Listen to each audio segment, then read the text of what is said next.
मैं आपकी हिंदी प्रवक्ता। आज का मेरा विषय है प्रत्यय। तो प्रत्यय को प्रारंभ करने से पहले, इससे पहले की कक्षा में जो कुछ भी हुआ था उसी को दोहराते हुए आज के टॉपिक पर हम आते हैं, इसे हम कंटिन्यू करते हैं। तो वैसे तो मैंने आपको बताया था और हम सभी जानते हैं कि मनुष्य जो है सामाजिक प्राणी है।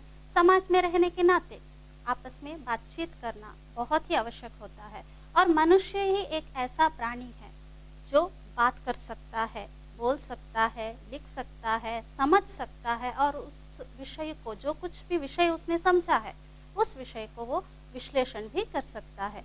तो ऐसी शक्ति जो है मनुष्य को ही होता है।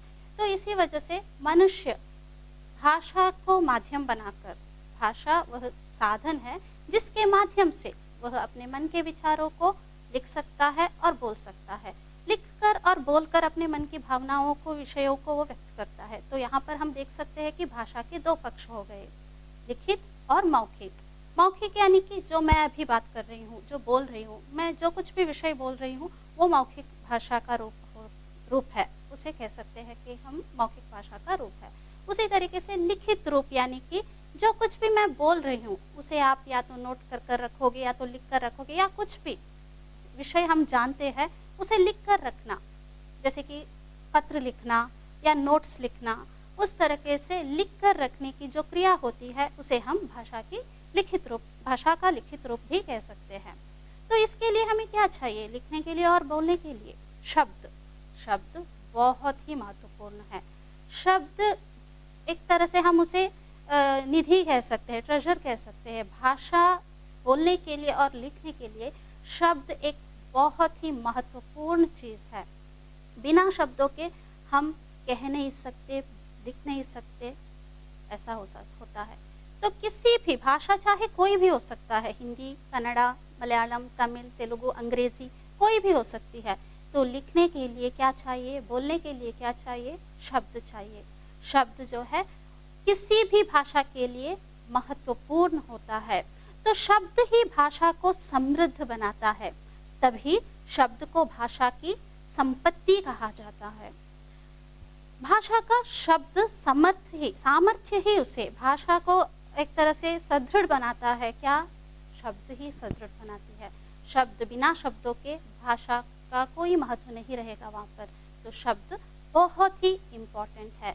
तो शब्द रचना की प्रक्रिया जो है, कैसे हो सकता है कि अनेक अक्षरों को मिलाकर वहाँ पर शब्द बनते हैं। तो वो अलग अलग तरीके से वहाँ पर शब्द बना सकते हैं। और क्या होता है कि शब्द एक अपना ही अर्थ देता है वहाँ पर। हर एक शब्द का अपना अर्थ होता है। तो हिंदी व्याकरण में हम सार्थक शब्दों का, यानी जिन शब्दों का अर्थ होता है उसी को हम ले सकते हैं। सार्थक शब्दों का बहुत ही महत्वपूर्ण स्थान रहता है और बिना शब्दों के भाषा को हम बोल नहीं सकते, लिख नहीं सकते। तो इस तरह से शब्द रचना का 4 प्रक्रिया देख सकते हैं। एक तो उपसर्ग लगाकर, दूसरा प्रत्यय लगाकर, और तीसरा संधि द्वारा, और चौथा समास द्वारा। इससे पहले की कक्षा में मैंने आपको उपसर्ग के बारे में बताया था। उपसर्ग लगाकर शब्द को कैसे बना सकते हैं, किस तरह से शब्द रचना कर सकते हैं, इन सभी बातों के बारे में मैंने आपको बताया था। और आज की कक्षा में हम प्रत्यय लगाकर शब्द रचना कैसे कर सकते हैं, किस प्रकार से किया जाता है, प्रत्यय यानी कि क्या है, प्रत्यय की परिभाषा के साथ उसमें कितने प्रकार होते हैं, वो सब कौन कौन से हैं, और उनमें से हम किस तरह से उसे, प्रत्यय को लगाकर किस तरह से हम शब्द को रच सकते हैं, इन सभी बातों को आज की कक्षा में हम देखते हैं। तो सबसे पहले देखेंगे शब्द प्रत्यय क्या है। परिभाषा: वे शब्दांश जो किसी शब्द के अंत में जुड़कर उसके अर्थ में विशेषता ला देते हैं या पूरी तरह बदलाव ला देते हैं, उन्हें प्रत्यय कहते हैं। अर्थात जो वर्ण या पदांश शब्द के अंत में जुड़कर उसके अर्थ में परिवर्तन ले आते हैं, उन्हें प्रत्यय कहते हैं। प्रत्यय का भी स्वतंत्र रूप से प्रयोग नहीं होता। उपसर्ग की भांति प्रत्यय का अपना कोई विशेष अर्थ नहीं होता। इससे पहले की कक्षा में मैंने आपको उपसर्ग के बारे में बताया था। तो उपसर्ग क्या है? एक मूल शब्द के यानी शब्द के आगे जुड़कर उस मूल शब्द में एक विशेष अर्थ वहाँ पर लाता है, उस तरीके का एक शब्द यानी शब्द के आगे जुड़ने वाले शब्द को उपसर्ग कहते हैं। और प्रत्यय यानी कि शब्द के अंत में जुड़कर उसके अर्थ में विशेषता ला देता है। वो क्या है? शब्द के अंत में जोड़े जाने वाले एक शब्द और एक विशेष अर्थ भी देता है या पूरी तरह बदलाव ला देता है, उन्हें प्रत्यय कहते हैं। उसे हम प्रत्यय कह सकते हैं। और प्रत्यय का भी उपसर्ग की तरह ही प्रत्यय का अपना कोई विशेष अर्थ नहीं होता है। जब किसी शब्द के साथ जुड़ने के बाद ही प्रत्यय जो है किसी शब्द के अंत में जुड़ने के बाद ही वो कुछ अर्थ वहाँ पर नजर आता है हमें। उसका स्वतंत्र रूप से कोई वजूद नहीं है, कोई अर्थ नहीं होता है। जैसे कि उदाहरण के लिए यहाँ पर देखिए, पंकज ये एक शब्द है। यहाँ पर पंक यानी कि कीचड़, ज जो है जन्म लेने वाला, ये पंक के साथ ज प्रत्यय मिलाकर पंकज बन गया। उसी तरीके से जलज, जल के साथ ज प्रत्यय मिलाकर जलज बन गया। जल यानी पानी, जलज यानी कि कमल। तो उस तरह से यहाँ पर बनता है। प्रस्तुत उदाहरण में जा प्रत्यय लगाने से पंकज और जलज का अर्थ कमल हो जाता है। तो इस तरह से इस डेफिनेशन और इस उदाहरण को देखकर आपको समझ में आ गया होगा कि प्रत्यय क्या है। प्रत्यय के भेद को देखते हैं अब। प्रत्यय के भेद, प्रत्यय के दो भेद होते हैं। कृत प्रत्यय, उसे हम कृदंत प्रत्यय भी कहते हैं, और तद्धित प्रत्यय। तो आगे देखते हैं कृत प्रत्यय। प्रत्यय क्या है? कृत प्रत्यय, जो प्रत्यय क्रिया के मूल रूप अर्थात उनकी धातु के अंत में लगकर संज्ञा, सर्वनाम, शब्दों की रचना करते हैं, उन्हें कृत प्रत्यय कहते हैं। कृत प्रत्यय का दूसरा नाम कृदंत प्रत्यय भी है, क्योंकि ये क्रिया की धातु के मूल रूप के अंत में जुड़ते हैं। हिंदी की क्रियाओं के सामान्य रूप के अंत में पाए जाने वाले ना को हटाने पर जो बचता है वही क्रिया का मूल रूप या क्रिया की धातु कहलाता है। तो यहाँ पर हमें ध्यान रखने वाली बात है कि जो प्रत्यय की क्रिया के मूल रूप यानी कि उनके धातु के अंत में लगकर क्रिया के जो मूल रूप होते हैं यानी कि धातु के अंत में लगकर संज्ञा, सर्वनाम, शब्दों की रचना करते हैं, उन्हें हम कृत प्रत्यय या कृदंत प्रत्यय कह सकते हैं। तो क्रिया का जो मूल रूप कौन सा है यानी कि धातु कौन सा है, ये हमें पहले जान लेना चाहिए। यहाँ पर देखिए कुछ उदाहरण को दिया गया है। क्रिया का सामान्य रूप यहाँ पर पता चलेगा आपको, यानी कि पढ़ना, पढ़ना, लिखना, बोलना, चलना, भागना। तो यहाँ पर हमें ना को हटाएंगे तो जो मिलेगा, जो शब्द मिलेगा, वही क्रिया का मूल रूप या धातु कहलाएगा। जैसे पढ़, लिख, बोल, चल, भाग, इसमें ना ऐड करने से, ना प्रत्यय को जोड़ने के बाद वो क्रिया का सामान्य रूप बन जाता है, नहीं तो वो ना हटाएंगे तो वो मूल रूप या धातु कहलाएगा। तो इसे हम धातु कह सकते हैं। कृत प्रत्यय के उदाहरण यहाँ पर है, देखिए पढ़, ये धातु है, क्रिया का मूल रूप पढ़, उसमें प्रत्यय आकु जोड़कर पढ़ाकू बन गया। तो यहाँ पर मूल रूप यानी कि धातु को एरा प्रत्यय जोड़ने से लुटेरा बन गया। रख धातु में वाला प्रत्यय जोड़ने से रखवाला बन गया। कृत प्रत्यय के प्रयोग से बनने वाले शब्द कृत प्रत्यय से निम्नलिखित 5 प्रकार के शब्द बनते हैं। कृत प्रत्यय के प्रयोग से 5 प्रकार के शब्द बनते हैं। उसे हम कर्तृवाचक, कर्मवाचक, करणवाचक, भाववाचक और विशेषणवाचक, ये 5 प्रकार के शब्द यहाँ पर बनेंगे। तो सबसे पहला कृत प्रत्यय देखते हैं, उसमें क्या होता है। कृत प्रत्यय में कर्तृवाचक कृत प्रत्यय किस प्रकार से निर्माण होता है, उन शब्दों को कैसे बनाया जाता है, यहाँ पर उदाहरण के माध्यम से जानते हैं। सबसे पहले देखिए यहाँ पर रटना, बिकना, खाना, खेलना, गढ़ना, जड़ना, धुनना, पीना, घूमना, भुलाना, भूलना। तो इस तरह से के कुछ यहाँ पर क्रिया के रूप है, सामान्य रूप है।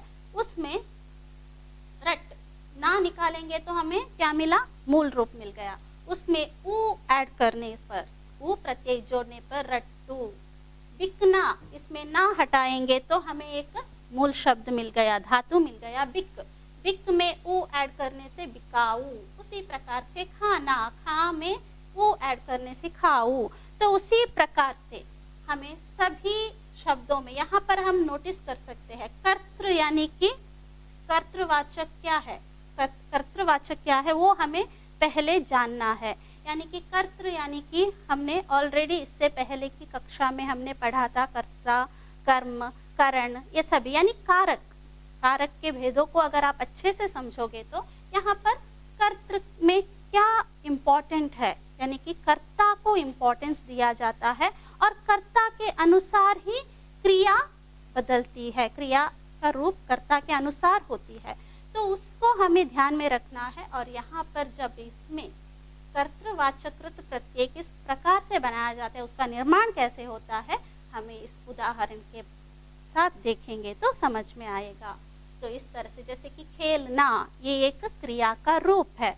ना को हटाएंगे तो खेल धातु में आड़ी ऐड करने से खिलाड़ी बन जाता है। तो इस प्रकार से कर्तृवाचक कृत प्रत्यय का निर्माण किया जा सकता है। उसके बाद देखेंगे कर्मवाचक कृत प्रत्यय। यहाँ पर कृत प्रत्ययों से कर्मवाचक शब्दों का निर्माण कैसे किया जाता है, इन उदाहरणों से देख सकते हैं। जैसे कि बिछाना, खेलना, इसमें औना ऐड कर कर बिछ में ना निकालना है, बिछाना में ना निकालना है, खेलना में ना निकालना है। ये जो है क्रिया का मूल रूप है। उसमें ना को हटाएंगे तो हमें एक क्या है, एक धातु मिलेगा, क्रिया का मूल रूप यहाँ पर मिलेगा। तो उसमें औना ऐड करेंगे तो बिछौना, खिलौना, ओढ़नी, सूंघनी। तो इस तरह से होगा। तो यहाँ पर कर्म यानी कि कर्मवाचक यानी कि कर्म को महत्व दिया गया है। तो उस तरीके का आंसर यहाँ पर, यानी प्रत्यय को ऐड कर कर यहाँ पर हमें जो शब्द मिलते हैं, नया शब्द मिलता है, वो कर्मवाचक कृत प्रत्यय कहलाएंगे। उसी प्रकार से तीसरा जो है करणवाचक कृत प्रत्यय। जिन कृत प्रत्ययों से करण यानी माध्यम या साधन, इसे हमें जानना बहुत ही आवश्यक है। करण कारक यानी कारक को हमें अच्छे से स्पष्ट तरीके से समझेंगे तो ये भी हमें अच्छे से समझ में आएगा। करण यानी माध्यम या साधन का बोध कराने वाले शब्दों का निर्माण होता है। जैसे कि झाड़ना, इसमें ऊ ऐड करने से झाड़ू। कतरना, भौंकना, सुमरना में ई ऐड करने से कतरनी, भौंकनी, सुमरनी। तो इस प्रकार से होते हैं। उसके बाद देखेंगे भाववाचक संज्ञाएं बनाने वाले कृत प्रत्यय।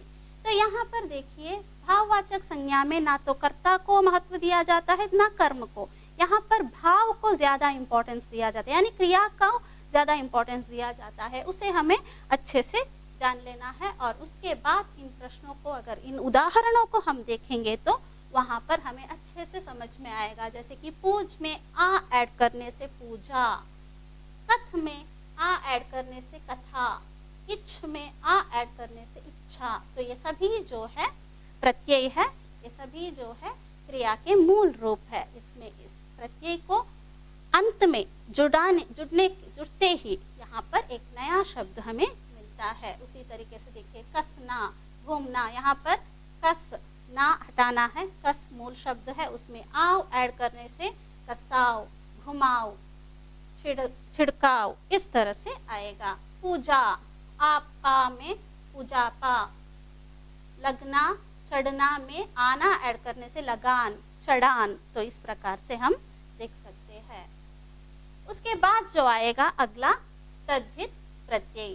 तद्धित प्रत्यय में संज्ञा शब्दों के बाद लगाने वाले प्रत्यय तद्धित प्रत्यय कहलाते हैं। संज्ञा शब्द, तो यहाँ पर हमें संज्ञा क्या है, सर्वनाम क्या है, विशेषण क्या है, क्रिया क्या है, जो भी हम यहाँ पर पढ़ रहे हैं उनमें हमें विकारी और अविकारी कारक जो कुछ भी है उसके बारे में अगर हम अच्छे से जानकारी हासिल करेंगे तो उसके बारे में जानेंगे तो ये सभी बातें हमें आसानी से समझ में आ जाएगी।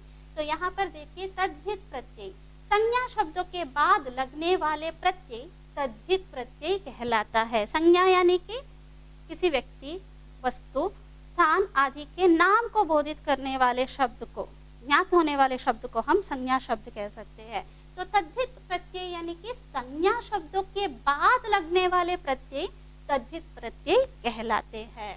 इनके प्रयोग से भाववाचक संज्ञाएं और विशेषण बनते हैं। स्त्रीलिंग व बहुवचन बनाने के लिए भी इनका प्रयोग होता है, जैसे कि मीठा, मिठास, गुण, गुणवान आदि।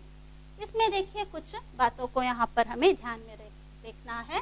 तद्धित प्रत्यय भाववाचक संज्ञाओं का निर्माण करने वाले प्रत्यय। तद्धित प्रत्यय भाववाचक विशेषण स्त्रीलिंग लिंग सभी देख सकते हैं। उसमें से सबसे पहले जो है भाववाचक संज्ञाओं का निर्माण करने वाले प्रत्यय। तो सबसे पहले नरम, गरम, खेत, गुजरात, सरल, पशु, सुंदर, गुरु, प्रभु। यहाँ पर देखिए सभी मूल शब्द दिए गए हैं। उसमें प्रत्यय यहाँ पर इस कॉलम में सभी प्रत्यय दिए गए हैं। यहाँ पर ऐड करने से नरम में ई, नरमी, गरम में ई, गर्मी, खेती, गुजराती, सरल, सरलता, ता ऐड करने से सरलता, पशुता, सुंदरता, गुरुता। तो भाववाचक संज्ञाओं का निर्माण करने वाले प्रत्यय इस प्रकार से है। उसके बाद जो आएगा दूसरा विशेषण। भाववाचक के बाद विशेषण शब्दों का, विशेषणों का निर्माण करने वाले प्रत्यय। तो मूल शब्द यहाँ पर है भूख, प्यास, मैल, प्यार। उसमें अ प्रत्यय ऐड करने से भूखा, प्यासा, मैला, प्यारा। तो इस तरह से बदला जाता है। उसके बाद लोभ, रेशम, जंगल, भार, हिंद। इसमें ई ऐड करने से लोभी, रेशमी, जंगली, भारी, हिंदी। तो इस प्रकार से हरेक शब्द का मूल शब्द में जब हम प्रत्यय अंत में लगाते हैं तो उसका अर्थ ही यहाँ पर बदल जाता है और नया शब्द यहाँ पर निर्मित होती है। तो ये कुछ विशेषण शब्द है। उसके बाद हम देखेंगे स्त्रीलिंग का निर्माण करने वाले प्रत्यय। तो स्त्रीलिंग का निर्माण करने वाला प्रत्यय जो है इस प्रकार से है, जैसे छात्र, शिष्य, वृद्ध, बाल। प्रिया में आ ऐड करने से छात्रा, शिष्या, वृद्धा, बाला, प्रिया। यहाँ पर स्त्रीलिंग शब्द का निर्माण कैसे किया जाता है इसके बारे में बताया गया है। जैसे लड़का, मामा, बेटा, चाचा, काका में ई ऐड करने से लड़की, मामी, बेटी, चाची। तो इस प्रकार से हम पुल्लिंग शब्दों को स्त्रीलिंग शब्द में, और के अलावा धोबी, सुनार, लोहार में इन ऐड करने से धोबिन, सुनारिन, लुहारिन। तो इस प्रकार से यहाँ पर पुल्लिंग वाले शब्दों में ये प्रत्यय अंत में लगाने से उसे हम कैसे स्त्रीलिंग बना सकते हैं यहाँ पर देख सकते हैं। उसके बाद जो है बहुवचन का निर्माण करने वाले प्रत्यय। यहाँ पर मूल शब्द और ताला, मूल शब्द देखिए यहाँ पर ताला, घोड़ा, कोड़ा में ए ऐड करने से वो बहुवचन में हम कन्वर्ट कर सकते हैं। ताले, घोड़े, कोड़े। उसी प्रकार से किताब, किताबें, सड़क, सड़के, कन्या, कन्याएं, बुढ़िया, गुड़िया, चिड़िया। डिबिया में या ऐड करने से बुढ़िया, गुड़िया, चिड़िया, डिबिया। इस तरह से चेंज कर सकते हैं। उसके बाद क्रम बताने वाले प्रत्यय। क्रम बताने वाले प्रत्यय देखिए यहाँ पर, जैसे कि नंबर्स। यहाँ पर आप देख रहे होंगे 5, 10, 20, 100, 2, 3, 1, 2, 3। इन सभी जो क्रम बताने वाले जो शब्द है उसमें एक जो प्रत्यय वा, सरा, हरा ऐड कर 5वां, 10वां, 20वां, दूसरा, तीसरा, इकहत्तरा, दोहरा। इस तरह से हम उसे कन्वर्ट कर सकते हैं। ऐसे हम बहुत सारे शब्दों को बना सकते हैं। उसके बाद देखिए कुछ अन्य तद्धित प्रत्यय। यहाँ पर देखिए मुख, दुख, सुख, रसोई में या प्रत्यय ऐड करने से मुखिया, दुखिया, सुखिया, रसोईया। तो इस प्रकार से हम कुछ और भी यहाँ पर शब्द निर्माण कर सकते हैं तद्धित प्रत्यय को यूज कर। लड़की पानी में हारा ऐड कर लकड़हार, पनिहार, तो इस प्रकार से हम चेंज कर सकते हैं। इसी प्रकार से हर एक, यहाँ पर हम देख सकते हैं एक साइड में मूल शब्द है और दूसरे कॉलम में जो है प्रत्यय को बताया गया है और तीसरे कॉलम में निर्मित शब्द यहाँ पर दिए गए हैं। तो एक प्रत्यय जो है मूल शब्द के अंत में जुड़कर एक नया शब्द का निर्माण यहाँ पर हम कर सकते हैं। इस प्रकार जो शब्दांश किसी शब्द के आरंभ में जुड़कर, आरंभ में यहाँ पर ध्यान में सुनिए, किसी भी शब्द के आरंभ में जुड़कर एक नए अर्थ देने वाले शब्द वहाँ पर जब बनता है तो उससे वो क्या है, आरंभ में जुड़ने वाला क्या है, उपसर्ग है। और किसी शब्द के अंत में जुड़कर जो नया शब्द बनाते हैं उसे हम प्रत्यय कह सकते हैं। धातुओं के अंत में लगकर बने नए शब्द कृतय प्रत्यय कहलाते हैं और संज्ञा, सर्वनाम, विशेषण, अव्यय के अंत में लगकर बने नए शब्द तद्धित प्रत्यय कहलाते हैं। किंतु कुछ उदाहरण ऐसे भी होते हैं, लेकिन ये बात भी ध्यान में रखना है कि कुछ उदाहरण ऐसे भी होते हैं जिनमें उपसर्ग और प्रत्यय एक साथ प्रयुक्त होते हैं। जैसे कि यहाँ पर देखिए उप, ये सभी आगे जुड़ने वाले शब्दों को मैंने लास्ट क्लास में आपको बताया था क्या है, वो उपसर्ग है। और ये जो है मूल शब्द है, उप प्लस कार मिलकर उपकार बनता है और इस उपकार में ई प्रत्यय को अंत में जोड़ेंगे तो उपकारी बनता है। उसी प्रकार से स्व प्लस अल्प, स्व उपसर्ग अल्प के साथ जुड़ने पर उसके बाद जो प्रत्ययता डालने पर स्वल्पता। उसी प्रकार से अप प्लस मान, अप उपसर्ग में उपसर्ग को मान मूल शब्द के साथ जुड़कर उसके बाद इत प्रत्यय को अंत में जोड़ेंगे तो अपमानित। तो इस प्रकार से आपको क्या होगा, कुछ ऐसे भी शब्द मिलेंगे जहाँ पर उपसर्ग और मूल शब्द को जोड़ने के बाद उसके अंत में फिर से हम प्रत्यय जोड़ेंगे तो वहाँ पर एक नया शब्द क्रिएट होगा, एक नए अर्थ देने वाले शब्द वहाँ पर, एक विशेष अर्थ देने वाले शब्द वहाँ पर हमें मिलेंगे। तो इस प्रकार आज के कक्षा में मैंने आपको प्रत्यय क्या है, उसके कितने प्रकार है और उपसर्ग और प्रत्यय में क्या डिफरेंस है, और उसके बाद उपसर्ग जुड़कर एक मूल शब्द, जब एक नया शब्द क्रिएट होता है उसके बाद फिर प्रत्यय डालने से उससे भी विशेष तरीके का एक और शब्द वहाँ पर मिलता है। इन सभी बातों को हमने देखा और इस आशा करती हूँ कि आप सभी को ये समझ में आ गया होगा। इसी के साथ मैं अपना विषय यहीं पर समाप्त करती हूँ। धन्यवाद।